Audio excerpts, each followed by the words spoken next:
Bienvenue dans Richissime, le podcast qui révolutionne la façon dont on parle d'argent. Je suis Delphine Pinon, je suis money coach, c'est-à-dire que j'aide mes clients à comprendre et libérer leur relation à l'argent pour créer plus de richesse dans tous les domaines de leur vie.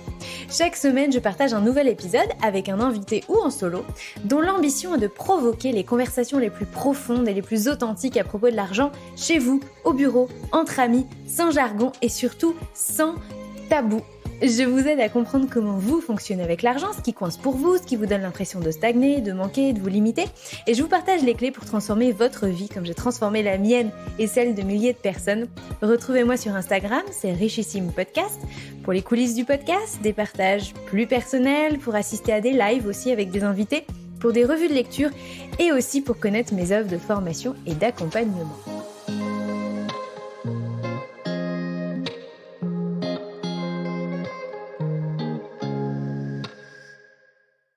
Aujourd'hui, je vous propose un nouvel épisode sur l'investissement immobilier, ça faisait longtemps, et plus particulièrement sur l'activité de location en courte durée avec Mathieu de Superhaute. Mathieu fait de la location courte durée à titre personnel, en tant qu'investisseur, en tant que sous-loueur, mais aussi en tant que gérant de conciergerie, et surtout, Mathieu est entrepreneur. Il y a quelques années, il s'est donné pour mission de résoudre les problèmes des loueurs en courte durée et il y en a beaucoup. En développant d'abord un outil, puis aujourd'hui un écosystème de produits et de services pour faciliter la vie des loueurs. C'est comme ça que je l'ai connu parce que j'utilise ces outils et je me suis moi-même formée avec lui pour automatiser mon activité et faire en sorte que ce ne soit pas un deuxième job, mais bien un side business qui me prenne le moins de temps possible. Donc mon but était vraiment d'optimiser mon temps et la rentabilité de cette activité.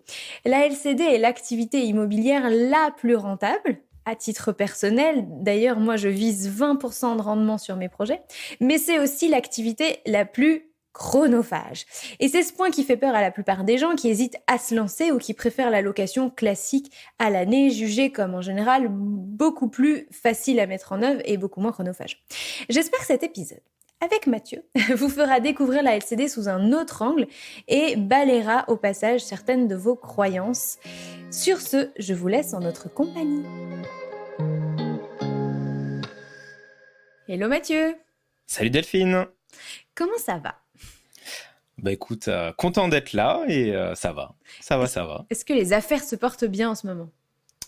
Bah, on avance, hein, on essaie de tout faire pour, quoi, comme on dit. Bon, alors je t'ai présenté dans l'introduction, donc du coup, les auditeurs commencent à se familiariser avec toi et surtout, ont découvert qu'on allait parler d'investissement immobilier et plus particulièrement de location courte durée aujourd'hui. Comment toi tu te présentes aux gens ? J'aime bien poser cette question aux invités. Moi, comment je me présente ? Ça, c'est une très bonne question. Moi, je me dirais que je suis on va dire un geek entrepreneur, quoi, on va dire. Je me définis comme ça. Pas forcément investisseur immobilier, parce que dans le fond, après je t'expliquerai pour ça, c'est pas là où j'excelle et c'est pas ce que je kiffe à fond. Moi, ce que j'aime bien, c'est créer des systèmes pour résoudre des problématiques et voilà comment est-ce que moi je me définis en fait. Du coup, c'est ça qui m'intéressait aussi parce qu'en fait, donc, tu es à la fois éditeur de logiciels et aussi, tu vas me le dire d'ailleurs, loueur en courte durée. Exactement, ouais. Je fais de la location courte durée aussi. Du coup, tu as la double casquette. Moi, je te connais parce que j'ai suivi ta formation. Je te connais parce que j'utilise ton logiciel dans mes activités immobilières. On a eu l'occasion d'échanger un certain nombre de fois, même si, en fait, je vais découvrir, comme les auditeurs, plein de choses sur toi aujourd'hui. Mais du coup, avant qu'on reparte sur ton parcours, parce que j'aime bien aussi poser des questions à mes invités sur leur relation à l'argent et comment ça s'est construit dans leur histoire personnelle. Mais du coup, qu'est-ce qui est arrivé en premier en fait ? Toi, t'as fait de l'investissement immobilier avant de te lancer dans la tech, ou tu viens du monde de la tech et puis un peu par opportuniste, t'as essayé de faire coïncider les deux ?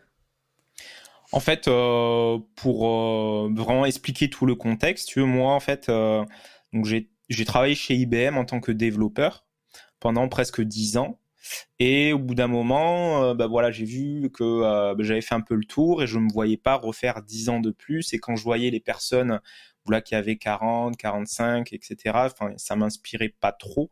Et je voyais que arrivé à un certain stade, c'était pour évoluer, t'es forcément capé et voilà, c'était aussi du copinage ou autre. Alors, c'est ce que moi je ressentais. Du coup, je me voyais pas continuer dans le salariat. Donc j'ai essayé de trouver des choses à côté. Donc j'ai regardé, comme tout le monde, hein, sur YouTube, Facebook, voilà les opportunités. J'ai vu qu'il y avait le pilier de l'immobilier. Et puis après, je me suis lancé dedans. J'ai commencé en parallèle de mon job à acheter un premier appart en courte durée qui était au 5e sans ascenseur. En plus, j'étais le premier de ma famille à faire ça. Quand mes parents ils ont appris ça, ils ont cru qu'il m'était tombé un truc sur la tête. Tu T'es vois. à Toulouse, c'est ça? Toi, t'es du côté de... C'était à Bordeaux. Bordeaux. Bon, c'est pas Ouais, loin. c'était à Bordeaux. Là, actuellement, je suis sur Toulouse. Là. Ok.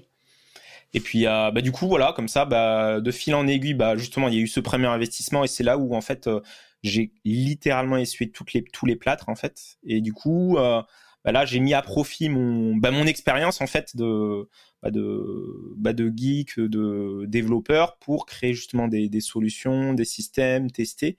Et c'est comme ça que petit à petit, j'ai mis en place un système et parce qu'avant j'utilisais d'autres outils, mais ça répondait pas forcément à mon besoin. Donc là, voilà, je me suis dit plutôt que de me plaindre, je vais mettre en place le mien. Et puis c'est comme ça que petit à petit, en incrémental, j'ai créé tout ça. Et puis voilà, aujourd'hui dans l'équipe, on est un peu plus de 20 personnes, on avance et c'est comme ça que Superhôte un peu s'est créé en fait. T'as eu jusqu'à combien de... Enfin, aujourd'hui, t'as combien de biens Moi, j'ai 2 biens en perso et après, je fais ça en société aussi.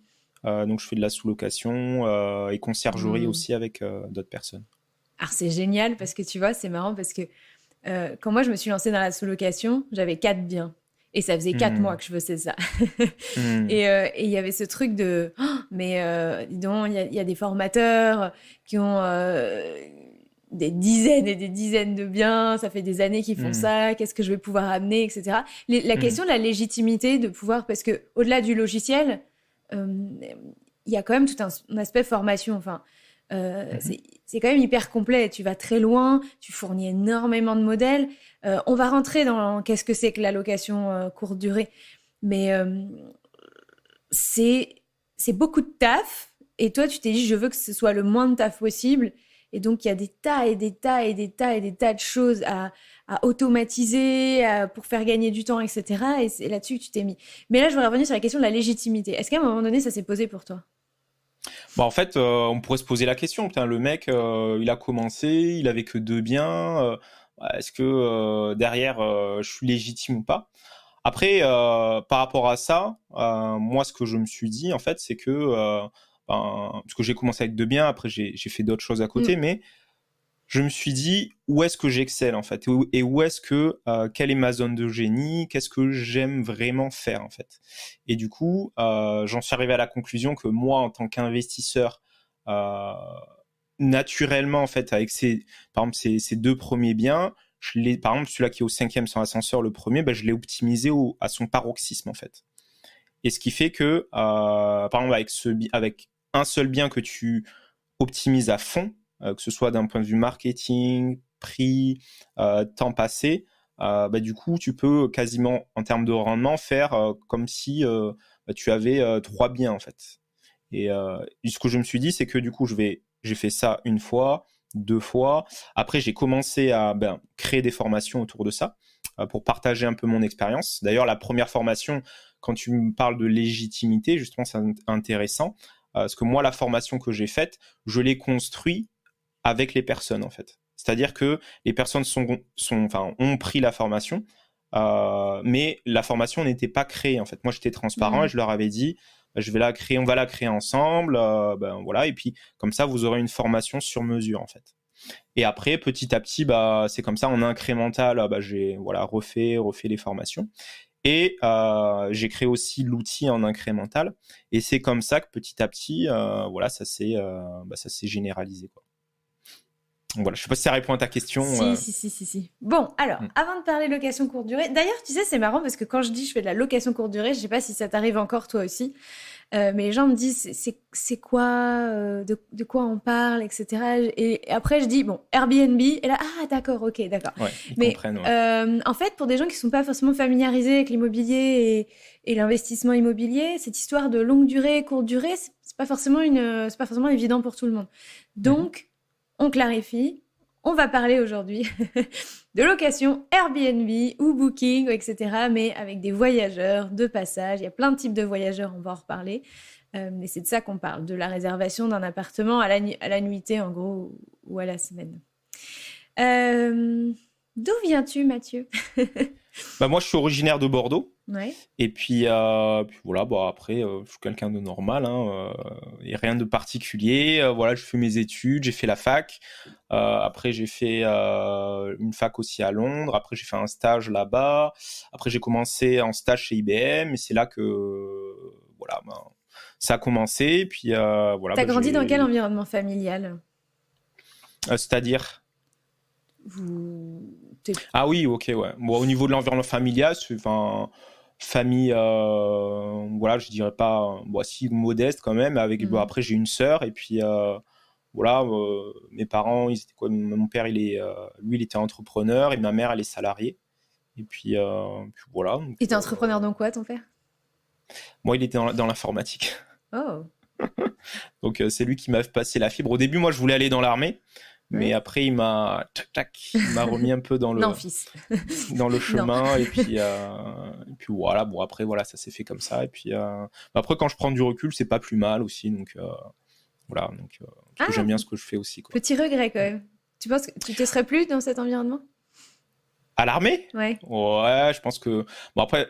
Je pense que c'était, tu vois, j'étais jeune et du coup, je voulais un peu d'action, d'aventure. Donc, c'était un peu dans je pense, cette optique. Je pense pour la majorité des jeunes qui rejoignent l'armée, je pense que c'est ça. Après, il y a le côté un peu patrie, défense, etc. Mais c'était surtout pour l'aventure et puis ce que j'aime bien ça, tu vois. C'était surtout ça. Est-ce que le choix de voie, de carrière a pu être un moment aussi dicté par l'envie de gagner de l'argent, l'envie d'avoir un certain niveau de vie, etc. Franchement, non, moi je suis pas très. J'étais pas trop intéressé. Par exemple, je me suis pas lancé dans l'informatique pour me dire oui, je vais gagner tant, etc. Franchement, j'y ai même pas réfléchi en fait. C'est arrivé comme ça. Et mon rapport à l'argent, moi je suis pas trop matérialiste. Mais du coup, mon rapport à l'argent, ouais, j'y travaille. Parce que, en fait, là, quand j'y repense en discutant avec toi, mon rapport à l'argent, en fait, depuis que je suis petit, vu que je viens d'un milieu modeste, voilà, c'était économise et puis essayer d'avoir un bon travail et puis ça ira, tu vois. Mais après, avec justement ce mindset-là, forcément, c'est ce que j'ai fait, parce que mes parents, en fait, moi, je fais partie de la génération des parents. Mes parents, en fait, ils sont venus de Madagascar, ils sont venus en France, ils ont étudié là et ils n'ont pas trop réussi leurs études. Et en gros, ils se sont sacrifiés pour que moi et ma sœur, en gros, on réussisse, en fait. Donc, nous, en fait, voilà, je pense que implicitement, ils nous ont donné ça dans notre tête et du coup, c'est pour ça que ma sœur, elle a eu deux doctorats. Moi, j'ai une carrière, voilà, un peu d'ingénieur, etc. Donc, ils étaient contents. Mais là, quand je prends du recul, c'était voilà, la façon de penser des années 80 ou 90, tu vois. Mais maintenant, là, ça a changé. C'est pour ça que j'ai fait le switch, tu vois, après. Et toi, dans ta trajectoire d'entrepreneur, tu sens qu'il y a ce truc de... ça te colle encore à la peau? Il y a quelque chose qui te freine dans cette mentalité des années 80? Justement, tous, en fait, vu que... pour moi, tout ce qu'on apprend quand on est petit, etc., c'est ancré dans ton subconscient, etc. Donc, toutes les décisions que même moi, au quotidien, il y a des réflexes que j'ai d'avant et qui font que voilà, je dois lutter entre le Mathieu d'avant et le Mathieu que je veux devenir. Vas-y, donne-nous un exemple, Mathieu, là, parce que... par exemple, comment, par exemple, par rapport à l'argent, comment gérer l'argent, tu vois. Alors moi, tu vois, je suis comparé à ma sœur ou d'autres personnes, moi, pour gérer l'argent, il faut pas me le confier parce que moi, c'est on investit, machin, je compte pas, tu vois. Par exemple, j'ai discuté avec des membres de l'équipe là qui sont maintenant dans ma team, je me suis entouré. Bah, les personnes, elles avaient pour habitude de regarder tous les matins leur compte bancaire, les dépenses, etc. Chose que moi, je fais quasiment jamais, en fait. Et ce qui fait que, du coup, moi, je maîtrisais pas mon argent et je pouvais faire du chiffre d'affaires, mais je dépensais quasiment tout, en fait. Alors que eux, justement, bah... Attends, tu dépenses ou tu réinvestis? Tu vois, tu dépenses ou tu réinvestis? C'est toujours un peu... Ouais, c'est pareil. Je réinvestis, quoi. Je réinvestis, mais Mais est-ce en que gros, c'est le truc, pas... c'est... J'avais discuté de ça avec Caroline Artaud, que tu dois connaître. Lui, il avait aussi ce truc-là. Ce truc de... Je garde rien, même je signe des compromis alors que je sais même pas où je vais trouver l'argent. Ce truc de, en fait, je suis la meilleure version de moi-même quand j'ai le feu aux fesses. Est-ce qu'il y a un peu de ça aussi chez toi où tu te sens bien dans cette zone un peu tendue où tu sais pas exactement si l'argent, si on est large, si on n'est pas large, etc.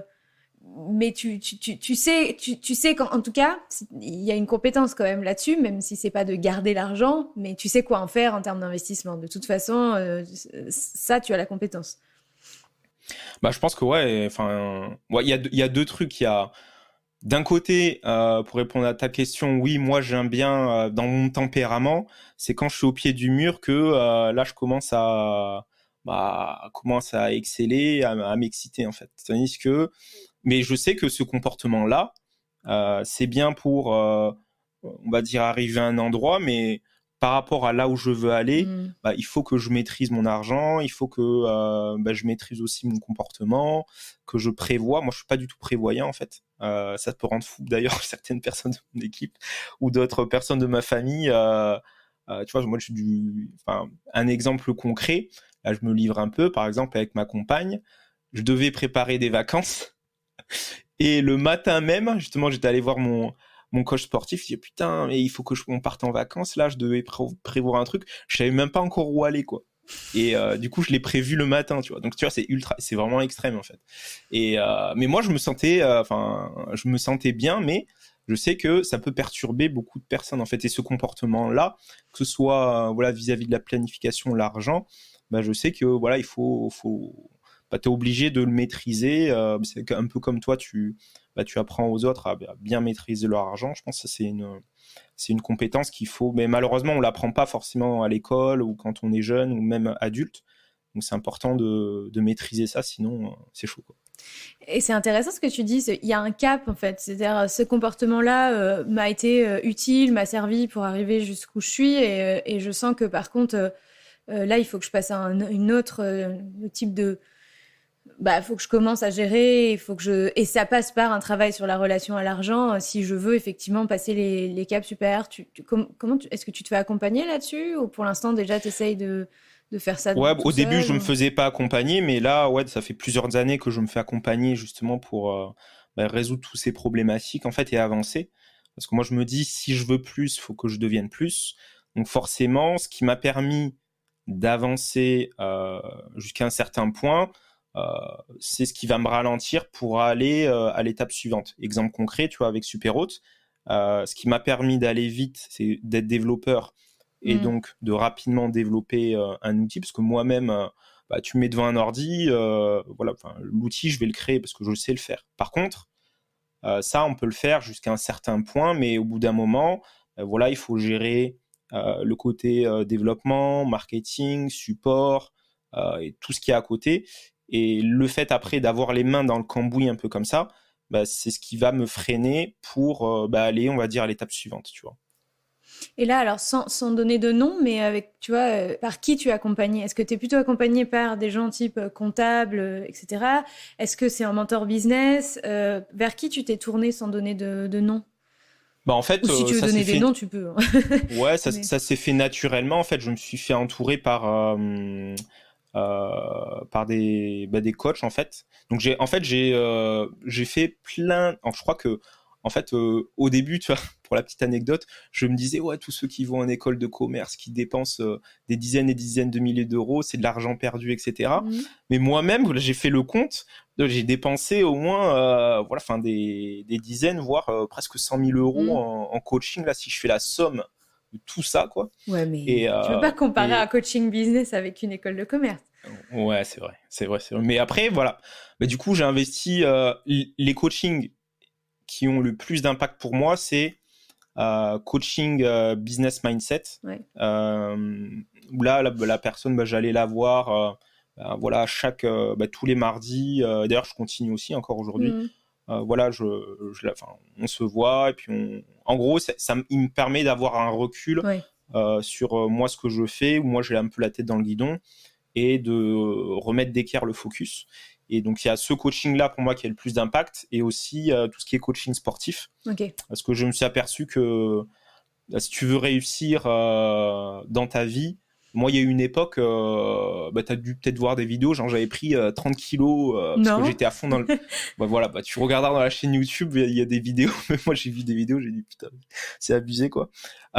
J'ai été en gros à fond sur le business, j'avais négligé ma santé et du coup, je réussis en business, mais la santé ça allait pas et du coup c'est là que j'ai vu que c'est un tout en fait. Donc il faut que tu sois bien dans ta tête, dans ton corps, dans ton esprit, etc. Et parce que du coup, le sport n'a jamais totalement fait partie de ta vie, tu vois, c'était pas... Si, je l'avais fait, mais jamais, après, c'était pas régulier, c'était pas, on va dire, une routine, tu vois. Là, aujourd'hui, clairement, ça fait partie de ma routine au quotidien et je sais que si j'arrête ça, c'est la fin. C'est la fin et là, je retombe dans mes travers. Parce que moi, là, si je fais pas de sport pendant, un mois, là, je reprends 10-20 kilos facile, quoi. Ah, ça m'intéresse vraiment parce que je me suis rendu compte, moi, je me suis un peu pris en pleine face aussi en fin d'année que si ton corps il bouge pas et qu'il reste toute la journée devant un ordinateur, en fait, c'est entre guillemets, c'est un peu la mort du cerveau aussi, quoi. C'est que les deux vont ensemble et que je peux pas faire de généralité, mais il y a beaucoup de gens qui vivent dans leur mental et j'en fais partie, qui vivent dans leur tête, qui vivent dans leur cerveau et qui investissent finalement assez peu leur corps, qui bouge pas, qui restent la plupart du temps, sur le cul sur une chaise, derrière un ordinateur, etc. Et alors le cerveau fonctionne à toute balle, hein, mais je me suis vraiment rendu compte à quel point, on se sent tellement mieux quand on bouge quand même, ne serait-ce que aller marcher tous les jours. Donc ouais, c'est super important, hein, franchement. C'est impossible de faire ça sans c'est ta carcasse, hein, c'est s'il y a pas ça derrière on avance au ralenti. Même quand j'y repense, le fait de faire du sport limite ça booste ton cerveau en fait, parce que du coup t'es plus dynamique, tu résistes plus au stress, du coup t'es moins tu flanches moins et du coup le fait de faire des efforts, ça te inconsciemment dans ton subconscient ça te dit que tu peux aller plus loin, etc. Et du coup quand tu as des difficultés dans le business ou autre, derrière, ou même par rapport à l'argent, tu sais que t'es capable, quoi, tu vois. Génial, cool. Bon, ça c'était le passage pour les entrepreneurs ou les wannabe entrepreneurs. Mais tu vois, ça m'intéresse vraiment à titre personnel et tu vois, c'est un sujet pour moi 2022, le corps. Je mange bien, l'alimentation c'est ok pour moi, mais mon corps ne bouge pas. Il ne se passe, il se passe rien. Est-ce que tu fais du sport un peu, toi, ou tu Non, j'en ai fait de temps en temps dans ma vie. Il se trouve que je rencontre cette difficulté finalement que beaucoup de gens rencontrent. J'ai un petit peu du mal à trouver le sport ou le club dans lequel je me sente vraiment bien, ou vraiment, tu sais, ce truc que t'as où tu te dis, putain, genre, tu te lèves le matin, tu te dis, aujourd'hui, j'ai ma séance, je suis trop content, j'ai trop envie d'y aller, etc. Je me suis inscrite à des activités ici, mais j'avais jamais ça. Je fais, oh putain, ce soir, j'ai piscine. Merde. Et en fait, tu te rends compte, non, enfin, tu vois, t'es pas dans la bonne énergie pour aller faire du sport quand tu te lèves le matin et tu te dis, oh, pourvu qu'il arrive quelque chose et qu'on m'annonce que le truc, il est annulé. Un peu comme quand t'allais au lycée, quand tu étais jeune et que la première chose que tu faisais, c'est regarder le tableau pour voir si tu n'avais pas un prof absent, tu vois. Ouais, c'était un peu le même état d'esprit. Donc non, voilà, en ce moment, il y a pas de sport dans ma vie, mais c'est un sujet. Bref. Cool, ok. Donc, Mathieu, à quel âge tu as fait ton premier investissement, du coup Moi, c'était en LCD? 2014. Ok. En 2014, je devais avoir, je sais pas, 23, 24, quelque chose comme ça. Pourquoi tu choisis la LCD? Moi, je voulais, en gros, générer le maximum. En gros, moi, je suis vraiment dans l'optimisation. Donc, je me suis dit, OK, en un seul bien, comment est-ce que je peux générer un maximum, en fait? Et du coup, j'ai vu que, à l'époque, la stratégie la plus efficace, c'était, on va dire, la location courte durée, en fait. Donc, d'acheter un appart. À l'époque, j'avais pas, par exemple, la notion de sous-location ou autre, mais je savais que c'était la location courte durée qui générait le plus, en fait. Donc, c'est pour ça que je me suis orienté vers ça. Mais à l'heure où on fait cette vidéo, si c'était à refaire, limite, j'aurais fait de la sous-location et après, j'aurais fait, tu vois, des investissements sous-location pour l'exploitant LCD et ensuite, j'aurais fait des achats, tu vois, par exemple, si c'était à refaire. Pourquoi? Alors, moi, je suis très contente que tu aies ce discours parce que, en tant que sous-loueuse qui fait de la formation sur la sous-location, je ne l'ai pas payé, je vous assure, je n'ai rien dit. Mais ouais, moi, je trouve ça intéressant de commencer par ça. Mais pourquoi? Alors, pourquoi dans ce sens-là, ça t'aurait mieux convenu? Après, je pense que ça dépend du besoin profond de chacun. Moi, par exemple, je m'en fous d'avoir à mon nom, j'en sais rien, 10, 20, 30 appartements qui m'appartiennent, en fait. Parce que moi, je sais que, imaginons si je crève ou machin quand je suis dans ma tombe, qu'est-ce que je m'en fiche de savoir que j'ai 20, 30 appartements, etc. Tu vois. Enfin, à moi, en fait. Moi, j'étais plutôt dans une logique de cash flow plutôt que patrimonial, en fait. Moi, j'étais dans cette logique. Mais à l'époque, vu que je connaissais pas du tout la sous-location, j'avais dans mon esprit que, en gros, il faut acheter une bonne affaire, tu fais des travaux et après tu exploites en location courte durée. Et je pense qu'aujourd'hui, pour les personnes qui sont dans une logique de cash flow et qui veulent le faire sans trop de risques avec l'immobilier, clairement, tu fais de la sous-location, tu prends un appartement, tu crées ta société, tu prends un appartement en sous-location, tu l'exploites en location courte durée, tu fais entre 300 à 700 euros de cash flow par appart, voire plus, suivant le type d'appartement. Et tu répètes ça, et si tu as vraiment la niaque, tu peux rentrer 2, 3, comme toi tu as dit, en quelques mois, tu en as eu 4. Quoi. Ouais. Donc c'est pour ça que... un enfer d'en avoir 4 en même temps, mais en même temps, avec le recul, j'étais contente de ne pas dépendre d'un seul, parce qu'il y en a un sur les 4 qui n'a pas marché, et on a pu le rendre au bout de 3 mois, et s'en rendre compte aussi par rapport aux autres. Moi, j'avais pas prévu qu'on parle de sous-loc, mais on va faire un petit point sous-location, location courte durée. Moi, j'ai 30% de marge sur la sous-location. Alors, oui, pour toutes les personnes qui écoutent cet épisode, qui n'ont jamais entendu parler de sous-location, je vais vous en dire 2 mots, mais vraiment, si vous voulez creuser, il va falloir aller voir mon autre chaîne Instagram qui s'appelle ImoChéri, et tout ce que je dis sur la sous-location, ou vous tapez ImoChéri sur Google et vous allez tomber sur la sous-location. Donc, la sous-location, c'est la gestion immobilière. Ça ressemble à la conciergerie. Si vous savez ce que c'est qu'une conciergerie, c'est parfait. Donc, à la différence près que c'est le business model qui est différent.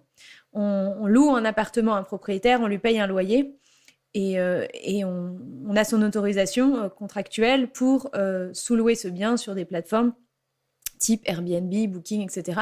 Et on génère son revenu sur la marge entre le chiffre d'affaires réalisé sur les locations et toutes les charges, dont la charge de loyer. Voilà. Et donc, on gère des biens immobiliers et on dégage des revenus, mais sans en être propriétaire. Donc moi, j'ai une marge bénéficiaire de 30% à peu près sur cette activité. Et c'est peu ou prou, on arrive à avoir un petit peu plus, nous, sur les biens dont on est propriétaire. Mais en fait, c'est pas forcément beaucoup plus. Donc la marge va être. Après, ça dépend de la typologie de bien. Il se trouve que les biens dont on est propriétaire marchent un chouïa moins que les autres. Mais voilà. Donc en tout cas, on arrive à dégager cette marge-là. La différence, ça reste quand même que quand j'achète, bah, tous les mois, je rembourse mon emprunt. Donc je capitalise en plus de dégager du cash flow. Moi, je trouve que c'est des stratégies qui sont hyper complémentaires en vrai. C'est juste que tu vas beaucoup plus vite quand tu fais de la sous-location parce que tu peux enchaîner les biens. Dans l'année où on a acheté un immeuble avec 3 biens, on avait fait 6 sous-locations, dont un qu'on a rendu. Mais on en avait fait 6 quand même, pour un revenu qui était 3 fois supérieur. Ok. Bon, bah, c'est top. Et du coup, pour la suite, là, tu comptes continuer la sous-loc ou Les deux, mon les capitaine. achats? Ouais, les deux, ouais. Les deux, ouais. Les deux, mon capitaine. Non, mais je suis intéressée par le fait, c'est marrant que tu dises, moi, acheter, c'était pas si... voilà, si j'avais su Même qu'on pouvait le aujourd'hui, faire sans acheter... franchement, même aujourd'hui, franchement, enfin après, ça c'est moi, mais c'est juste moi personnel parce que je discute avec plein d'autres personnes qui sont aussi dans une démarche un peu patrimoniale aussi. Moi, le fait de posséder, personnellement, moi ça me dérange pas en fait, tu vois. Ma compagne, oui, elle voudrait posséder, etc. Mais moi, voilà, personnellement, je peux faire ça en fait. Moi, ça me dérange pas en fait. Mais tout le monde peut faire ça, Mathieu. Ouais. C'est plus que... c'est dans une logique de construction de patrimoine. Quand tu arrives à 1 million, 2 millions de patrimoine, à un moment donné, effectivement, entre les remboursements d'emprunts et les cash flows générés, c'est juste de l'enrichissement, tout simplement. Et puis tu le fais avec l'effet de levier. Et c'est pas à toi que je vais apprendre que quand on utilise l'effet de levier de la banque, en fait, on génère du cash flow sur de l'argent qui n'est pas à nous, en fait. Donc, Exactement, ouais. Cool. Et alors, quand tu t'es lancé dans la LCD, donc tu te dis, ok, bon, c'est ça qui a priori rapporte le plus, je vais faire de la LCD. Tu travaillais à l'époque, du coup, tu étais chez IBM. Ouais, j'étais en CDI, je travaillais, etc. Quoi. Et personne t'a dissuadé dans ton entourage de faire ça en te disant non, mais tu te rends pas compte, qui c'est qui va accueillir les gens et le ménage, et s'il y a des problèmes, etc., etc. Et est-ce que toi-même, spontanément, tu t'es posé ces questions ou pas? Bah non, parce que moi j'étais un peu une tête brûlée, du coup je me suis lancé dedans comme ça. Mais par exemple, mes parents eux-mêmes, ils voulaient me protéger et je vais les voir à 5e étage sans ascenseur. Non mais t'es fou quoi. Qui sait les bagages, comment ça va se passer, machin. Tu crois que les gens ils vont monter tout ça là-haut, machin. Mais après, vu que je me suis lancé, voilà, ils sont toujours dans une optique de m'aider. Et puis de toute façon, ils ont vu que c'était lancé.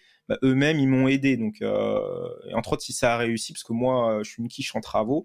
Pour te dire, les meubles Ikea, machin, chez moi, c'est même pas moi qui les monte. Donc, voilà, heureusement que eux, ils étaient là aussi pour m'aider. Donc, la gratitude, voilà, quand même, d'avoir des parents qui, même si au début, ils sont pas forcément alignés avec ce que tu veux faire, voilà, ils sont toujours là à vouloir t'aider, etc. Donc, la déco aussi, c'était un point fort ou point faible pour toi? Point faible aussi, moi j'ai tout, on va dire, comment dirais-je, délégué. Par exemple, la déco, j'ai fait appel à une décoratrice. Les travaux, on avait délégué. Donc, tu fais appel à une décoratrice à 24 ans pour ton premier bien. Ça veut dire que tu avais déjà...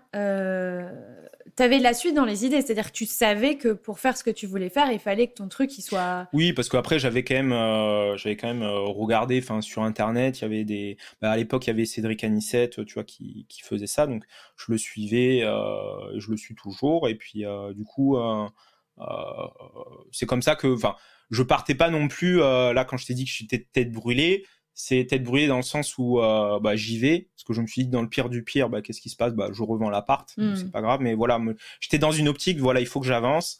Donc c'est bon, j'en ai marre de chercher. Maintenant, on passe à l'action. Et après, je savais que forcément, il faut s'entourer. Là, à l'époque, j'avais quand même aussi créé un peu mon mindset. Et je savais que les choses que tu sais pas faire, ça sert à rien d'essayer de le faire, d'apprendre à le faire. Il vaut mieux de pas se dire comment le faire, mais qui peut le faire en fait. Et d'ailleurs, qu'est-ce qui te pousse à 24 ans à investir? Parce que tu dis, ok, la question que je t'ai posée tout à l'heure, c'est pourquoi la LCD? Donc tu as choisi la LCD parce que c'était plus rentable. Mais pourquoi tu investis? Je veux dire, tout le monde n'investit pas à 24 ans. En plus, j'imagine que tu n'étais pas propriétaire de ta résidence principale non, à pas l'époque. Du tout, ouais. J'étais loup. C'est quoi? J'ai mes premiers salaires, tu vois, je suis jeune active, j'ai mes premiers salaires. faut que j'en fasse quelque chose, tu cherches le side business. Qu'est-ce qui te Bah, disons motive que à en l'époque? fait, je voyais que en fait le salariat, c'était, je commençais à avoir fait le tour, tu vois. Donc Trop marrant. j'en avais marre, quoi. En fait, Ça fait 1 an que je suis dans le salariat et déjà. ouais, en fait, déjà que, en fait, je me suis rendu compte que, en fait, ce que j'aimais pas en fait dans le salariat, je pense que ça peut aller pour certaines personnes, mais pour moi, en fait, moi, je voyais que c'était trop de copinage, voilà, il faut se faire bien voir d'un tel pour qu'il te mette sur tel projet, pour que tu ailles vers tel job role, machin et compagnie. Donc moi, bon, ça, j'aimais pas en fait, et du coup, ouais, du coup, en fait, ça m'a dégoûté. En fait. Donc, Ça m'a tu dégoûté. t'es dit, quoi, je fais autre chose, on verra bien où ça me mène. C'était un peu dans cet état Ouais, voilà, d'esprit-là? ouais, exactement. Ouais. C'était dans cet état d'esprit, bah, je fais autre chose. Au lieu de me plaindre, bah voilà, bah, passe à l'action. Donc je cherche des options. Voilà, j'avais commencé à essayer de faire des trucs sur Internet. Genre, à l'époque, je m'étais lancé dans la salsa où j'avais appris à danser Trop et bien, j'adore. j'avais voulu créer un site genre qui répertoriait toutes les soirées qui mettaient en relation ceux qui organisent les Ouais, soirées avec bon, c'était un gros fail quoi, ouais. mais c'est comme ça que J'allais petit à dire, on a petit en tous connu fait. ça. Non, mais moi aussi, j'ai fait mon premier business, c'était un gros fail.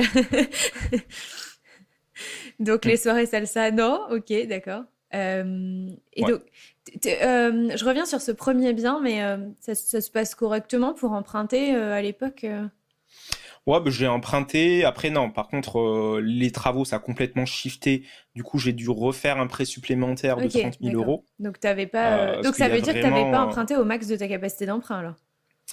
Ouais, ouais, j'ai pu réemprunter donc derrière. Et après, bon, voilà, ça s'est fait. Et puis après, heureusement quand même qu'il y avait mes parents, parce que après moi, on m'avait envoyé en mission, euh, dans une autre ville, et du coup, ben voilà, il fallait gérer un peu les travaux sur place. Donc heureusement qu'il y avait mes parents sur place, quoi, pour voir un peu ce qui se passait et compagnie, quoi.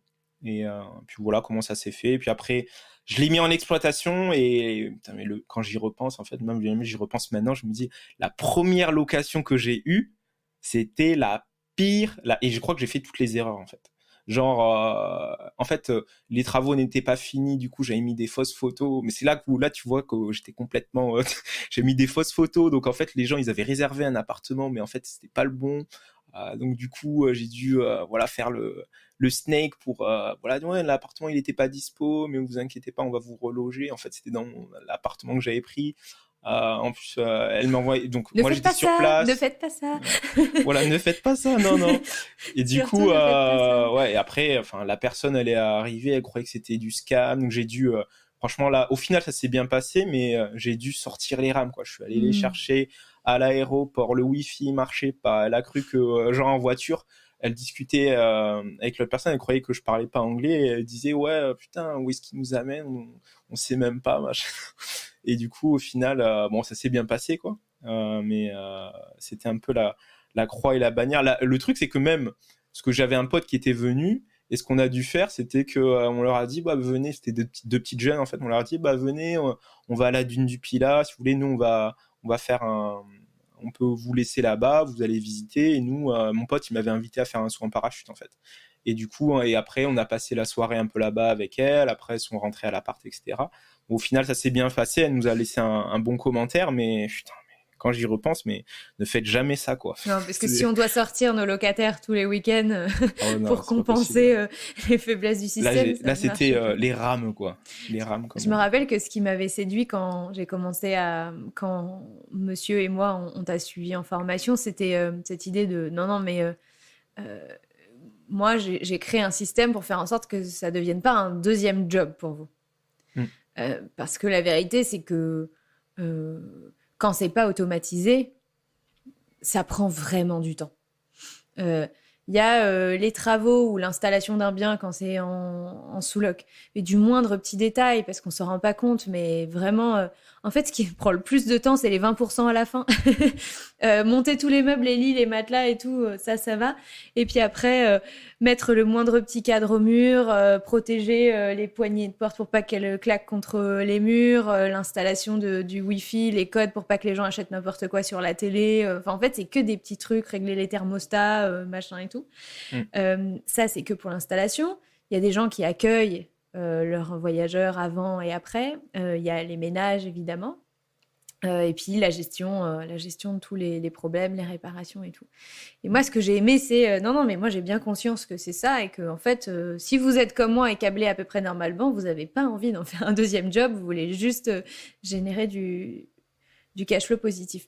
Mais c'est ce qui fait peur à la plupart des gens, en fait. Et moi, j'ai mis du temps à m'intéresser à la location courte durée parce qu'en fait, je ne voyais que la gestion. Je voyais que le temps que ça allait me prendre et pas le reste. Donc, la magie de ton système, c'est d'avoir... pas créé, mais oui, de permettre la location courte durée automatisée. Et en vrai, ça marche. On automatise quand même pas mal de choses. Donc, toi, au début...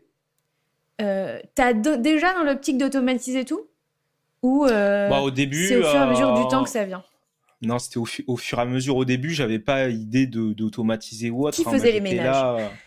Là, du coup, moi, je devais, entre midi et deux, m'organiser. En réunion, j'ai une notification Airbnb. Merde, putain, il faut que je réponde. Pareil, les check-in, je devais m'organiser pour soit je demandais à l'épicier en bas, récupérer les clés là-bas ou machin, ou je devais me libérer, etc.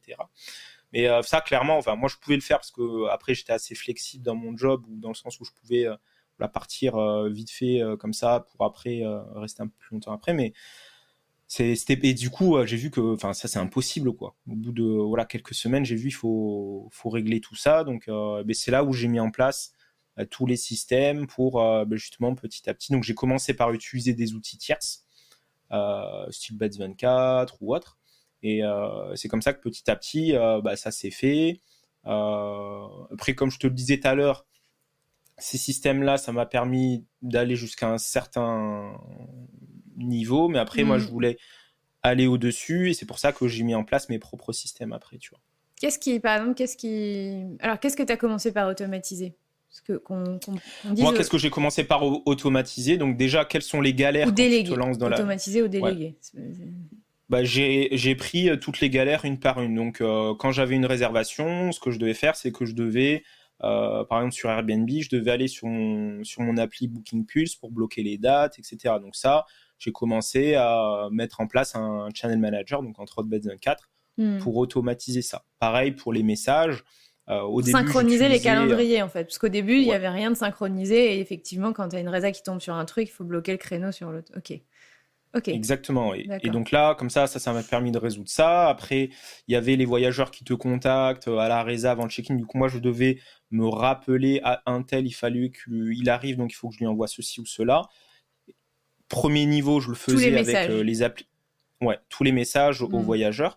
Donc, je le faisais en premier lieu avec l'application mobile des plateformes. On peut mettre des modèles de messages, les envoyer. Et après, avec le channel manager, j'ai commencé à l'automatiser. Tu sais quoi, mais je suis même pas sûre qu'en 2014, on pouvait envoyer des modèles de messages sur Airbnb. En fait, tu avais des templates, mais tu devais cliquer manuellement. C'était du semi-automatique, en fait. Ouais, parce que je me rappelle qu'ils ont mis du temps à mettre en place ce genre de... Enfin, moi, j'étais utilisatrice, je louais un petit peu mes apparts... Bon, là, absolument sans aucune autorisation quand j'étais jeune. Mes petits apparts parisiens, je les louais sur Airbnb, mais non, c'était pas automatique. Ouais, donc envoyer les messages de rappel, envoyer les codes aux gens, confirmer leur réservation, etc. Ouais. Exactement, ouais. Donc voilà, après c'est ça que j'ai commencé à automatiser. Après, une fois que les messages, j'ai voulu déléguer le ménage. Donc là, je devais à chaque fois, tous les matins, lui dire tiens, il faut venir, ils arrivent à telle heure. Donc tiens, ils sont partis ou autre. Donc tout ça, je l'ai automatisé. Et puis après, j'ai créé des petits systèmes, par exemple pour partager les trucs à ma femme de ménage. Parce que du coup, le problème, c'est qu'il y avait Booking, Airbnb. Mais du coup, je voulais qu'elle voie toutes les réservations. Du coup, je voulais mettre en place un système. Donc, c'est comme ça que petit à petit, ça s'est créé. Ensuite, je suis allé plus loin au niveau des Voilà, mettre Des tes check-in. prix ou autre, ça prend du temps. Les check-in aussi, j'ai mis du temps parce que j'avais la barrière mentale de me dire au 5e sur l'ascenseur, si tu n'accompagnes pas les gens, du coup, voilà, j'aurai des mauvaises notes, etc.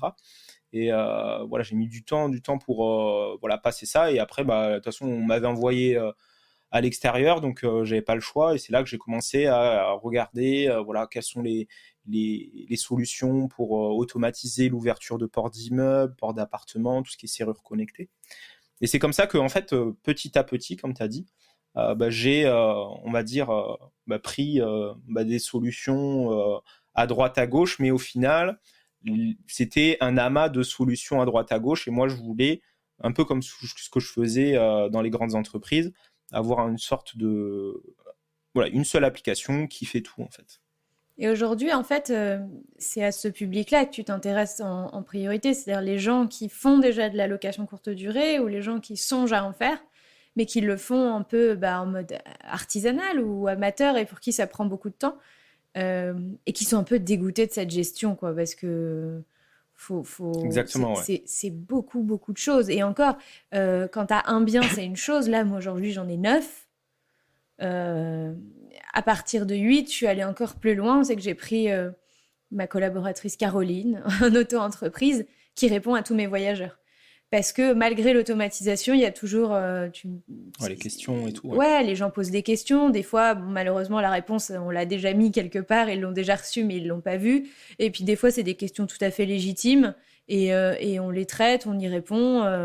Et il y a toujours un contact. Et puis je dirais même que quand tu ne fais pas d'accueil physique et que les gens sont jamais amenés à te voir, c'est aussi hyper important d'être au taquet sur les échanges à distance avec le voyageur. Moi, je mets un point d'honneur à être hyper réactive et Caroline aussi, parce que c'est la seule expérience qu'ils auront jamais de nous, quoi. Donc, euh, donc c'est important de faire ça. Les gens, quel est le pain point, le point d'achoppement, la barrière la plus grande pour eux pour faire de la Moi, LCD? je dirais que après, ça dépend du niveau en fait de. On va dire que le niveau de base, les personnes se posent pour l'avoir vu sur des milliers de personnes. Le pain point, c'est comment est-ce que je vais déléguer le ménage et le linge en fait. Donc c'est surtout ça. Après, une fois que tu as trouvé une personne de confiance, etc., ce qui prend du temps et que tu multiplies les biens, ça va être peut-être la gestion de tes prix ou des questions à droite à gauche que les voyageurs peuvent te faire. Ouais. Tu vois. Ou c'est là où en fait, comme je te disais tout à l'heure, c'est un mode de fonctionnement, ça peut marcher jusqu'à un certain niveau, mais comme toi tu as vu, quand tu passes de 4 à 9 appart, etc., tu es obligé de changer en fait. Et après les problèmes, en fait, moi je pense que on a toujours les pain points, mais voilà, c'est différent en fait. Ils sont différents par rapport au niveau où tu es en fait. Est-ce que c'est intéressant de faire la LCD partout, selon toi? Est-ce que il y a, je te donne, c'est pas tant citer des zones, le sud de la France, le nord de la France, que est-ce qu'il y a des typologies de zones, tu vois? Est-ce que je sais que nous, pour faire de la sous-loc, par exemple, on déconseille les zones très touristiques parce que la saisonnalité est trop forte et donc du coup, on prend un vrai risque en termes de rentabilité. Mais je suis pas sûre que le même raisonnement s'applique totalement si on est propriétaire. Toi qui vois quand même, alors je sais pas d'ailleurs si en back office tu as accès aux stats des loueurs, mais Si, ouais, on voit ça tous les jours. donc est-ce que tu vois, t'arrives à te faire une idée de ce qui cartonne, même si tu peux avoir un doute si c'est la performance du loueur qui est en cause ou si c'est le bien, son emplacement ou sa typologie. Mais est-ce que, tu vois, en termes de zone, il y a des choses tu vois, dont tu sais, ça marche. Ou ça marche plus, Ouais, mais faut du coup, arrêter. on avait fait une analyse d'ailleurs. On avait parce que nous, on a accès via l'API aux données de Booking, Airbnb, nous, nos propres données avec nos loueurs. Donc, en fait, on a pu voir quels sont parmi les typologies de loueurs, où est-ce qu'ils se situent sur toute l'année, quels sont ceux qui font le plus de taux d'occupation, de chiffre d'affaires, effectivement, et même pendant le Covid. ce qu'on a vu en fait, ce qu'il en ressort, c'est que c'est pas forcément dans les villes effectivement touristiques, c'est là où il y a un mix des deux en fait. C'est là où tu as du tourisme et aussi des zones industrielles. Et on a vu que ces loueurs-là louaient quasiment voilà, tout au long de l'année en fait. Et on a vu aussi que c'est pas forcément dans les grandes villes où tu vas faire beaucoup de cash flow, mais il y a des villes moyennes où voilà, il y a des grosses zones industrielles. Par exemple, tu vois, il y en a qu'on a vu qui font près des centrales nucléaires, Dampen, Chinon, Blaye, Faut pas etc. trop le dire parce que j'ai l'impression que moi j'habite dans une ville de centrale nucléaire et j'habite à Gravelines C'est la dans le folie. nord, c'est la folie, mais vraiment. Et demain, je croise les doigts, mais je signe un compromis pour un nouvel immeuble dans la ville et on va faire 4 logements et bam. Et les deux, et pourtant on a des logements un peu bâtards, c'est des T4. On a une maison et un T4 avec jardin. Et c'est de loin nos biens qui cartonnent le plus. De loin. Ah, mais c'est la folie, quoi. C'est la folie. Mais ouais, de prime abord, on pourrait pas y penser, mais c'est vrai que, quand on regarde les chiffres, eux, ils cartonnent, quoi. Et du coup, tu vois, c'est marrant parce que moi, ma barrière, j'ai grandi en Île-de-France. Et donc, voilà, dans mes premières années de jeune active, quand je gagne mes premiers salaires, j'ai cette barrière de...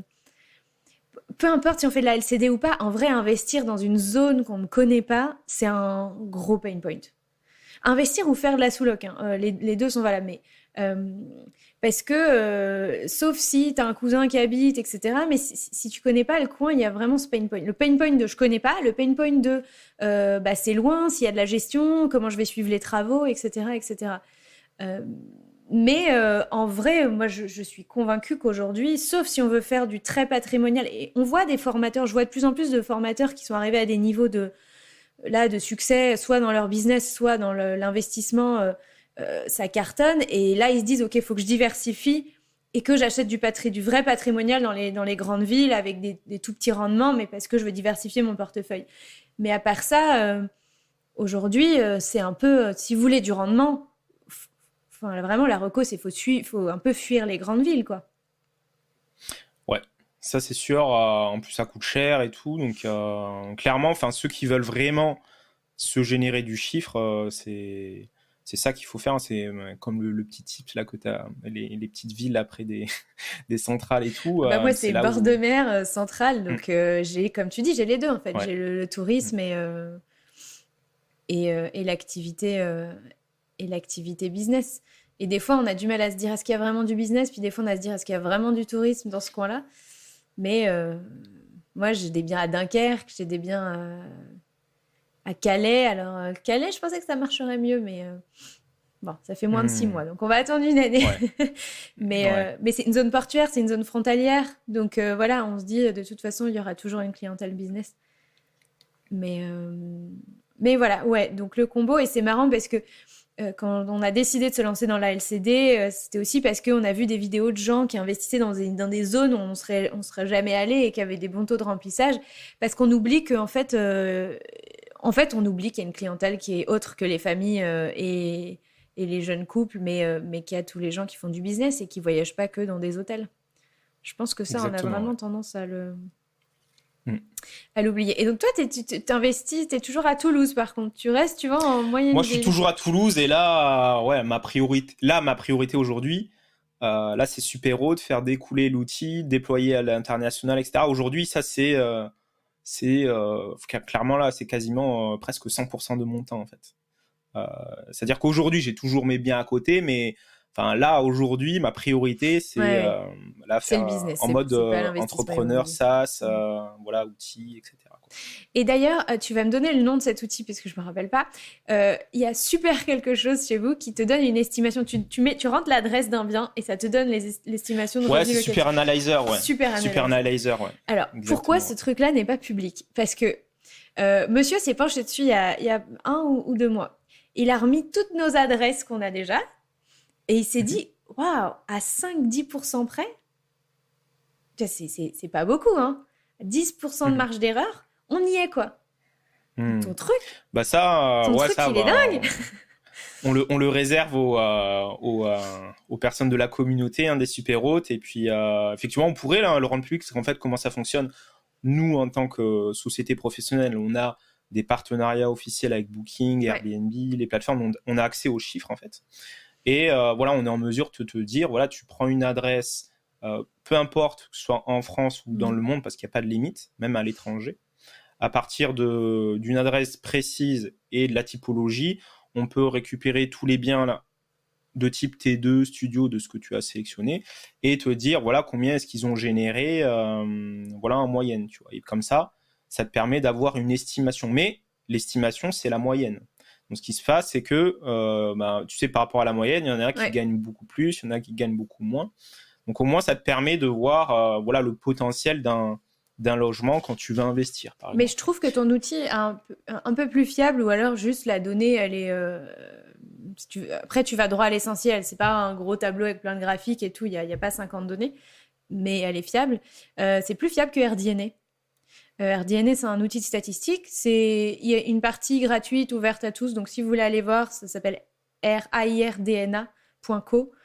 C'est un outil d'analyse statistique de l'activité de location courte durée. Ils ont accès aux mêmes données que toi. Et pourtant, je trouve l'information un peu moins fiable. En fait, RDNA, eux, ils se basent que sur Airbnb, en fait. Donc, du coup, toute la clientèle... Et VRBO, mais... Ouais. Il n'y a pas Booking, par exemple. Ouais, VRBO, c'est Abritel, pour les gens qui... Ou HomeAway, c'est ça? Ouais, HomeAway, VRBO, Abritel. Ouais, c'est le même groupe. Mais effectivement, il n'y a pas Booking, et effectivement, c'est une clientèle plus professionnelle. Voilà, et puis nous, on est intégré à Booking. C'est pour ça que nous, derrière, dans l'algo, l'analyse, du coup, ça fait un mix de tout ça, tu vois. Ok. Politique de... Est-ce que tu as des trucs et astuces pour garder des gens, tu vois, quand tu trouves tes vrais bons partenaires? Moi, on dit souvent avec monsieur, nous, c'est la clé de voûte de notre business, c'est nos partenaires. En fait, il n'y aurait pas de business sans eux. On en a un qui est revenu du ski avec un col du fémur cassé. Ça a créé une vraie solidarité avec la personne qui le remplaçait en binôme. Mais en fait, s'il n'y avait pas eu de binôme, nous, on est obligé d'annuler les résas, au moins le temps de retrouver quelqu'un. Donc en fait, sans partenaire, il n'y a pas de business, dans la mesure où on n'a pas décidé, nous, là, c'est un bien qui était à une demi-heure de chez nous. Donc, j'aurais pu le faire, mais non, je n'avais pas décidé de passer tous mes midis à faire des ménages, d'autant que j'ai plein d'autres choses prévues dans mon calendrier. Comment toi, tu vois, là, c'est de l'humain, c'est vraiment du pur humain, mais comment tu as des conseils pour garder les gens motivés à travailler pour toi? Moi, je dirais qu'il y a deux choses. Même trois choses. Première chose, c'est la confiance. Donc, la confiance, voilà, la confiance, la transparence, et de se dire que nous, on a des choses à apporter, mais l'autre personne aussi. Et trois, il faut faire preuve d'intelligence aussi relationnelle, et de se dire que on travaille pour quelque chose au-delà de, par exemple, dans Superhôte, là dans l'équipe Superhôte, toutes les personnes qui sont dans l'équipe, on est tous réunis par l'idée d'indépendance financière, et qu'on bosse pas juste pour créer un outil, mais pour permettre à des personnes de devenir libres financièrement avec la location courte durée. Et pareil par mes prestataires de ménage, comment est-ce que je fais pour les maintenir? Pour moi, c'est, comme je l'ai dit, moi j'ai confiance en eux, eux ils ont confiance en moi, et dans le sens où, comment dirais-je, ils ont pas je fais en sorte que eux aussi, j'essaie de faire l'effort supplémentaire pour essayer aussi de eux les aider dans leur activité, en fait. C'est-à-dire que eux, ils vont gérer aussi peut-être d'appartements d'autres personnes. Moi, par exemple, avec un des prestataires, je l'ai coaché pour que lui il puisse mieux gérer son activité, parce que j'ai vu il était à l'ancienne avec son carnet, etc. Tu vois. Et du coup, le fait de l'aider dans ça, il a vu que, voilà, je regarde pas que moi, que mes intérêts, mais que je le mets aussi en avant, tu vois. Donc moi, je dirais que c'est surtout ça. En gros, si tu veux retenir quelqu'un, il faut, je pense, faire preuve d'intelligence relationnelle et être humain tout simplement. Et puis après, je pense qu'après, naturellement, ça se fait. Hein. Il faut pas, voilà, essayer de faire des trucs de manipulation ou autre, mais après, c'est naturel, même dans les partenariats business. Moi, je fais très, très... si tu regardes, moi, je fais pas dans tout le milieu un peu sur Internet, moi, je fais pas trop de copinage avec... c'est pas que je veux pas, mais les seules personnes avec qui je fais des partenariats ou autre, c'est un peu comme des amis, en fait, tu vois ce que je veux dire. C'est-à-dire que j'ai remarqué, par exemple, dans le business en ligne, il y a beaucoup de... après, c'est normal, mais c'est beaucoup de... En fait, ça me rappelle le salariat. C'est... voilà, il faut faire un peu de copinage, machin et tout. Et ça, j'aime... c'est pas vraiment sincère. Et du coup, voilà, et c'est pareil, je pense, dans les partenariats un peu en global. Tu vois. Je sais pas si ça répond à ta question. Si, moi, mes guidelines, c'est payer les gens ce qu'ils demandent. Parce que c'est rare que... Après, si on me demande 2 ou 3 fois le prix, je dis non merci. Hein, mais globalement, les gens demandent des trucs raisonnables, donc qui sont à peu près dans les prix du marché. Donc, payer les gens ce qu'ils me demandent. Moi, les factures sont payées dans les 48 heures dans lesquelles j'ai reçu les factures. Et je suis d'accord avec toi, j'ai un de mes partenaires, il démarrait son activité avec nous. Et il me disait, j'ai vraiment du mal à trouver des clients parce qu'il y a beaucoup de sociétés de nettoyage dans le coin, en l'occurrence à Calais. Et je lui dis, mais c'est pas ça ton atout en fait. Ton atout, c'est pas de faire de nettoyage classique dans des bureaux ou chez des particuliers. Ton atout, c'est ta flexibilité, c'est tu peux venir tous les jours, 7 jours sur 7. Et ça, c'est pas ce que recherchent les gens qui ont des bureaux ou les particuliers. Il faut que tu ailles chercher des gens comme moi, il faut que tu ailles chercher des gens qui font la location courte durée. 2 mois après, il avait 10 biens de plus. Et il m'a encore remercié hier en me disant mais j'aurais jamais pensé à ça et tout. Je fais déjà tu l'as fait parce que j'ai déjà donné ce conseil à d'autres personnes et ils l'ont pas suivi, donc déjà toi t'as suivi le conseil et c'était chouette. Mais effectivement il y a vraiment cette relation de quand je peux t'aider je t'aide, voilà. Et peu importe sur quoi, mais quand je peux t'aider je t'aide. Et quand je leur demande des services de dernière minute, tu vois, aller débloquer un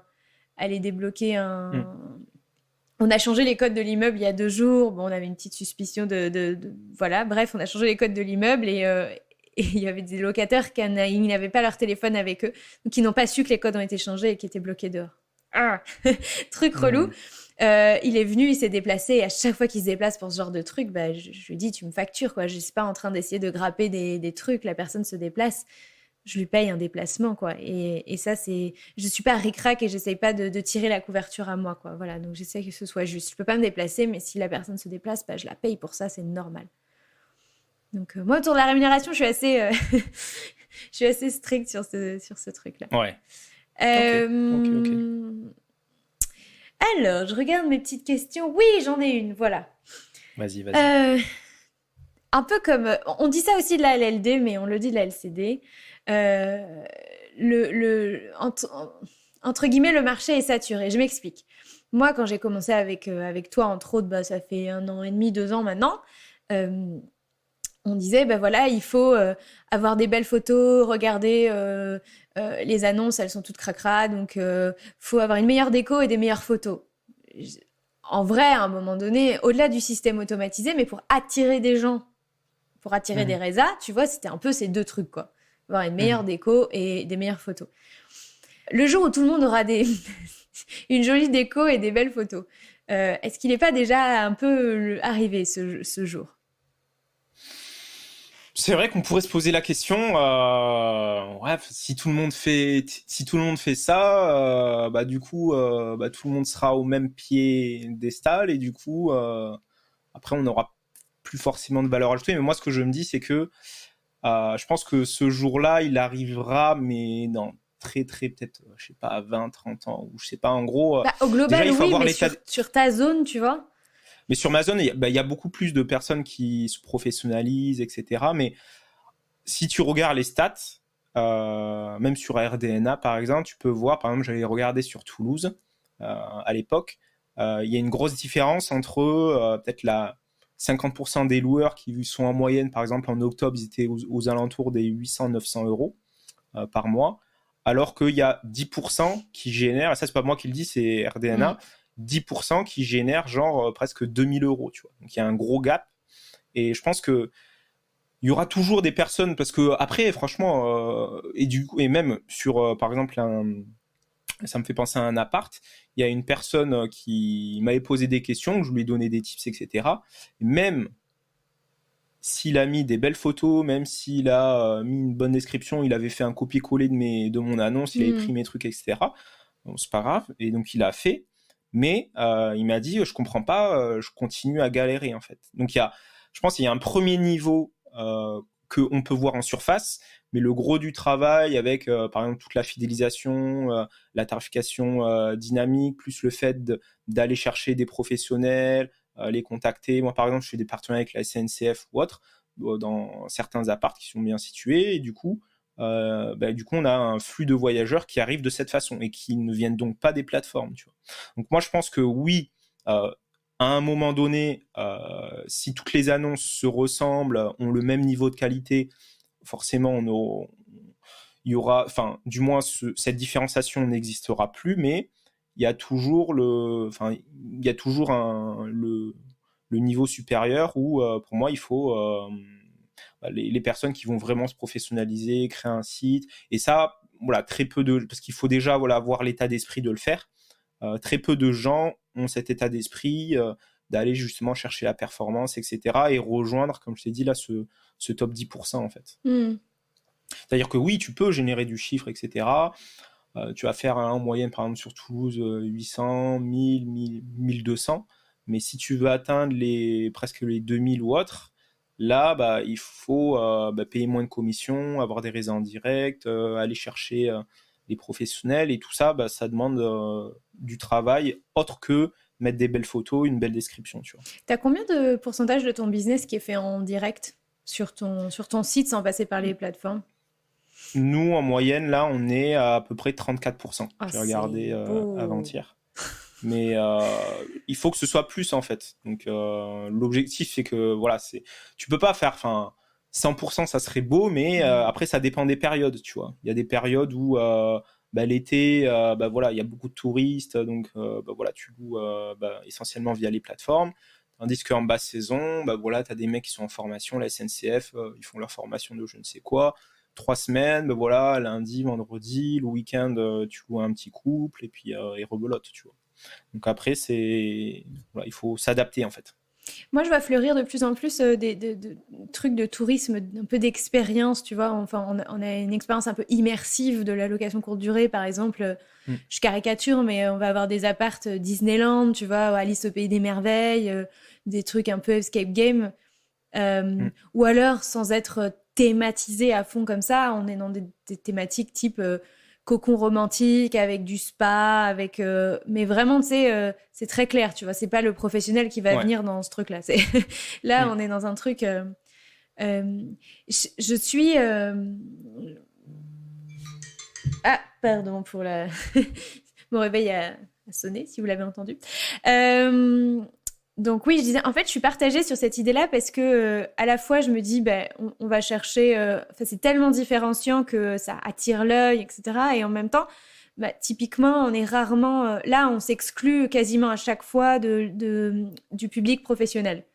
Donc j'ai l'impression que c'est potentiellement intéressant dans les zones saturées, type grande ville, parce que là, on ressort à donf, mais tu vois, j'ai un peu un flag dans ma tête qui me dit attention à l'utilisation qu'on fait ce genre de truc parce que ça peut se retourner contre soi.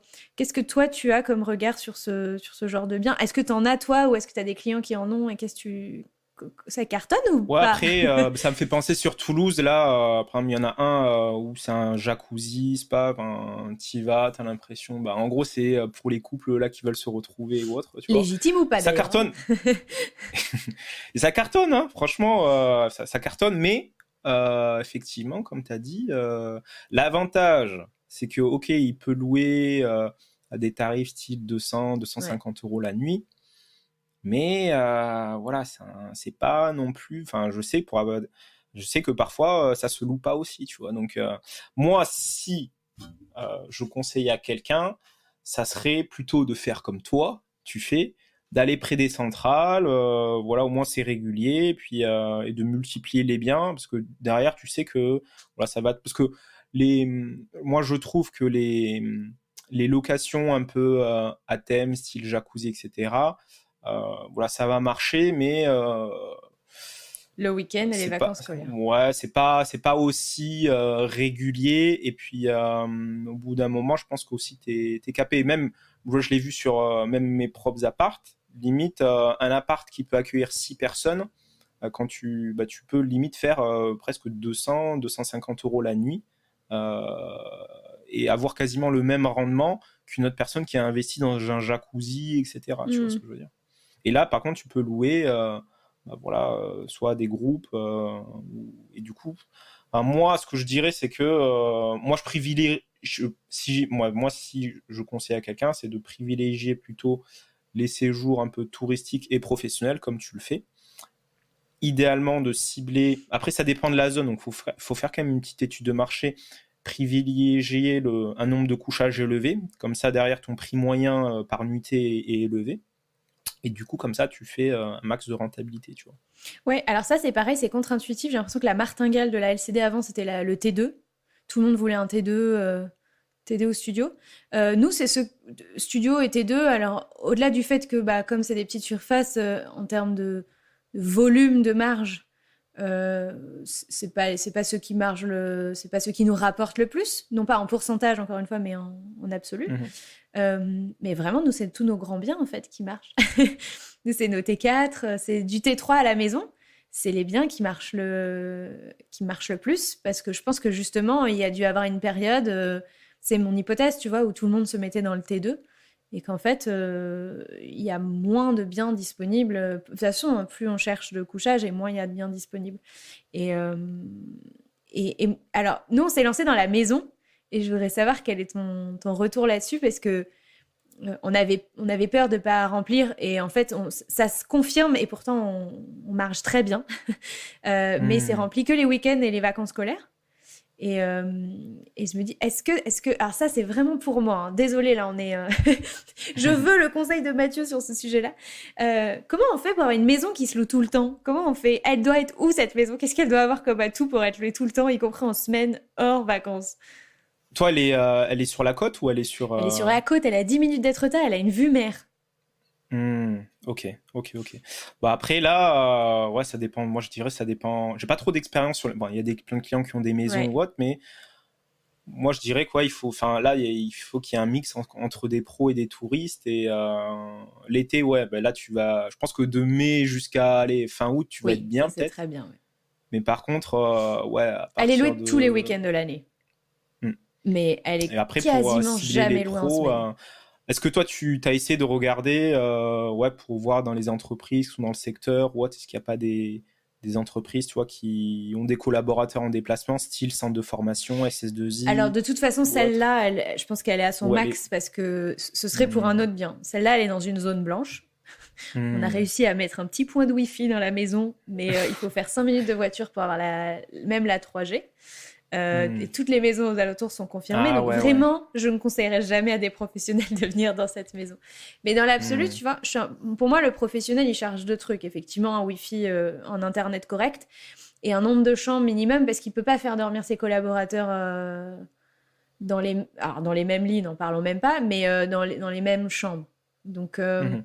pour moi, il faut un nombre de chambres assez élevé. Les salles de bain peuvent être éventuellement partagées, mais un nombre de chambres assez élevé, ou un nombre de couchages assez élevé séparés, et Internet. Pour moi, spontanément, ce seraient les deux critères que j'aurais si je... Et c'est les deux critères que j'avais quand j'ai fait des séminaires avec des clientes, par exemple. Ouais. Ok, ok, ok. Bah après, ouais, en termes de conseils, franchement, là, comme ça, je dirais peut-être essayer de... Ouais, il faudrait voir, hein, Est-ce que... Parce qu'en plus, tu m'as dit que c'est dans un coin perdu au milieu de nulle part, c'est ça? Ben, en fait, c'est une C'est zone vraiment hyper touristique, tu vois, à côté d'Étretat, Ah, c'est à 2 minutes, ouais, 2 heures de Paris, donc sur la côte, vue mer, d'accord. donc ça, c'est vraiment parfait. Mais le petit coin de côte où c'est une zone blanche, il n'y a pas d'internet, il n'y a pas il n'y a pas de Hmm. réseau tout court. Ouais, ouais, d'accord. Donc, Ok, ok, ok. Ouais, effectivement, ouais, ce serait intéressant de regarder un peu ce qui se fait autour. Moi, ce que je ferais, c'est que je regarderai, bah, en termes de concurrence, je listerai avec Super Extractor tous les concurrents, toutes les maisons, euh, et puis de voir, ouais, de voir après. Effectivement, tu me dis que c'est tous les week-ends, mais en semaine, après, t'as eu des réservations un peu en semaine déjà ou pas? en dehors des vacances scolaires, je crois, non, je pense pas. Ouais, très peu, ouais. Ok, Non. ok, ok. Je pas le souvenir Ouais, ça, si il j'en ai faut. eu une. Hmm. Ouais, à investiguer ça. À investiguer, il faudrait qu'on regarde tout ça, quoi. Bon. Alors, où est-ce qu'on te retrouve, Mathieu? Parce que du coup, moi, en fait, j'ai toujours l'impression que tu veux que les gens passent par la formation avant de découvrir l'outil. En C'est... fait, ouais, aujourd'hui, je ne fais plus de. J'ai décidé que on ne fait plus de formation, en fait. Donc, Ah, c'est-à-dire ok. qu'aujourd'hui, aujourd'hui, tu peux. Parce qu'à l'époque, en fait, pour expliquer un peu aux personnes, moi, j'ai fait des formations autour pour construire aussi l'outil, en fait. Parce Ouais. que moi, j'ai pas fait de levée de fonds ou autre. J'ai voulu que ce soit en mode bootstrap, comme on dit dans le milieu des startups. Donc, c'est pour ça que j'ai fait des Une formations. croissance organique qui est financée Voilà. uniquement Par par les clients, en fait. les Ouais. utilisateurs, ouais, exactement. Donc moi, j'ai voulu, voilà, donc ça a été fait. Et aujourd'hui, je ne fais plus de formation. Je fais soit les personnes donc, peuvent nous rejoindre et utiliser l'outil Superhôte, qui te permet bah, voilà, de faire des études de marché, d'automatiser, voilà, d'augmenter aussi un peu tes réservations. Ou soit on fait des accompagnements individualisés où dans l'équipe, il y a voilà, une équipe de coachs qui font ça. Donc nous, on ne fait plus de Les formation. Et puis accompagnements si individualisés, c'est pour des gens qui sont déjà loueurs, on est d'accord. C'est pour Ouais, notre optimiser cible, son... c'est les personnes, soit elles sont déjà loueurs, ou là, vont avoir un bien là tout de suite. Et c'est plutôt des personnes qui sont, voilà, ils sont dans une démarche voilà, de performance, et ils n'ont pas le temps et ils veulent voilà, aller à l'essentiel. Mais on prend très peu, là aujourd'hui, on prend de 10 personnes chaque trimestre en fait, au niveau des accompagnements. En fait. C'est-à-dire que moi, le cœur du business maintenant, c'est l'outil, et on fait un peu les accompagnements aussi à côté pour aider les plus motivés, etc. Et du coup, je me rends compte qu'on n'a pas forcément dit... on a expliqué comment tu as construit l'outil, de ton Mhm. expérience, etc. Mais finalement, les gens, peut-être certains se disent encore, mais c'est quoi Superhôte? Exactement. Mm. Bah, Superhôte, c'est simple, c'est tout un écosystème qui va te permettre de te lancer dans la location courte durée automatisée. C'est-à-dire qu'aujourd'hui, si tu sais pas bah, voilà, comment bah, voilà, réussir ton projet de location courte durée, que tu peines à avoir des réservations, que tu te sens esclave de tes locations, que voilà, tu sais pas par où prendre le bout, bah, tu peux nous rejoindre, et nous on se fera un plaisir justement bah, soit de t'accompagner ou de te donner les outils pour justement y arriver. Donc autour de ça, on a mis en place bah, un outil qui te permet d'automatiser complètement bah, la gestion. On a mis en place des surconnectés. Il y a du linge qui va arriver prochainement. What? Voilà, on travaille. Voilà, en gros, il y a tout un Quand tu dis les écosystème. serrures connectées, tu vas faire du hardware? Vous allez développer des serrures Ouais, en connectées? fait, tu auras une serrure super check-in qui te permet justement justement Alors, si tu cherches avoir le des meilleur des deux testeurs, mondes. Mathieu, Mm. sache que si tu cherches des testeurs, je suis preneuse pour cette Ça serrure marche. connectée. Et Ok. alors, le linge, vas-y, dis-moi en plus. Et le linge, bah, la problématique, c'est, bah, tu sais, le linge, il faut le sécher. Parfois, bah, à chaque fois, il faut le repasser. Donc, quel type de linge, etc. Donc là, on travaille justement, on fait tout un travail de recherche et développement justement avec des partenaires pour justement bah, mettre en place un the linge, comme on Oh dit, my quoi, qui god, permettra le linge de, qui nécessite pas de repassage? ouais, pas de repassage, le truc, tu te sens bien dedans, t'as pas chaud, les voyageurs, ils sont Et contents qui et se tout. salit pas avec qui résiste bien à 40, 50, Voilà, sans lavage. voilà, et que, imagine, tu mets à l'essorage et séchage, le truc en 10 minutes c'est séché, enfin, bref, un truc de tueur, quoi. Mais bon, on y travaille, mais c'est pour dire que voilà, Superhot, c'est vraiment tout un écosystème, c'est pas juste un channel manager. Et puis pareil, là, dans les... Tu me fais rêver. C'est vrai. Dans... Tu sais, j'ai mon cœur qui bat. Waouh, je veux ce linge. Waouh. Non, mais vous vous rendez pas compte. Mais vraiment, alors, ceux qui font de la LCD, vous savez. Mais ceux qui font pas de la LCD, vous savez pas. Le linge... déjà, trouver des partenaires qui s'occupent du linge, c'est pas évident. Il n'y a pas toujours une blanchisserie ou un truc dans le quartier avec des prix corrects, où on peut payer à la fin du mois, etc. Donc, et au-delà de ça, voilà, la qualité du linge. Bon, moi, clairement, j'achète le premier prix à Ikea. C'est très bien, mais il y a des inconvénients. Je dois renouveler une partie de mon stock tous les 12 ou 18 mois. Voilà, ça s'abîme au lavage comme tous les linges, mais c'est vrai que quand on démarre, on n'a pas envie d'acheter 18 € sa serviette, quoi. Donc moi, elle est à 8 € chez Ikea, 7,99 €. Non, c'est top. Et ouais, donc l'outil, en fait, Superhot, c'est un channel manager, ça permet de centraliser. Moi, je trouve qu'il est vraiment utile dès le premier bien, mais certains trouveront qu'on peut attendre le deuxième. Donc ça permet de connecter toutes les annonces de toutes les plateformes en un seul outil qui est centralisé. On change les prix. Un outil, ça se répercute sur les différentes plateformes. On automatise des messages. Donc moi, dès que les gens réservent, ils reçoivent un message pour confirmer leur réservation 2 jours avant la réservation. Ça gère aussi les cautions. Donc j'envoie des messages automatiques pour demander aux gens de régler leur caution par empreinte bancaire. Ça fait tout ça. Mes équipes y ont accès, donc ont leur petite application sur leur téléphone et peuvent aller consulter elles-mêmes quand est-ce que les locations commencent, arrivent, combien il y a de voyageurs pour préparer le nombre de lits, de serviettes, etc. Voilà pour les fonctionnalités les plus basiques de la location courte durée automatisée, en fait. Mais Exactement, ouais. Exactement. Après, tu peux aller plus loin, tu peux savoir si c'est trop cher, pas assez cher, tu peux savoir si ce que les gens ils font du tapage nocturne chez toi, être alerté, tu peux savoir si le ménage il est bien fait. En gros, après, ça dépend. En gros, cet outil, c'est pas mon outil, c'est l'outil de tous les Superhot parce qu'on le fait évoluer chaque semaine. Et puis, voilà, on est preneur. Enfin, on met en place un outil issu du terrain. Voilà, on n'est pas des personnes en costard, etc., qui inventent des outils. Non, on est sur le terrain, on vit ça au quotidien et puis on met tout ça en place, quoi. Et tes propres locs, en fait, c'est aussi un terrain d'expérimentation pour toi, ouais, j'imagine. Exactement, ouais. Parce que exactement, ouais. sinon, peut-être que, visiblement, si tu vois, c'est pas ta priorité, t'arrêterais peut-être de le faire si c'était pas non plus ton terrain d'expérimentation. Super. Donc, Mathieu, tu as une chaîne YouTube. Sinon, superhot.com. Exactement, on peut nous retrouver sur superhot.com, sur YouTube, on tape Superhot, et puis voilà, vous pouvez nous retrouver, et puis avec plaisir pour échanger. Je mettrai mon lien d'affiliation en description. Exactement, ouais.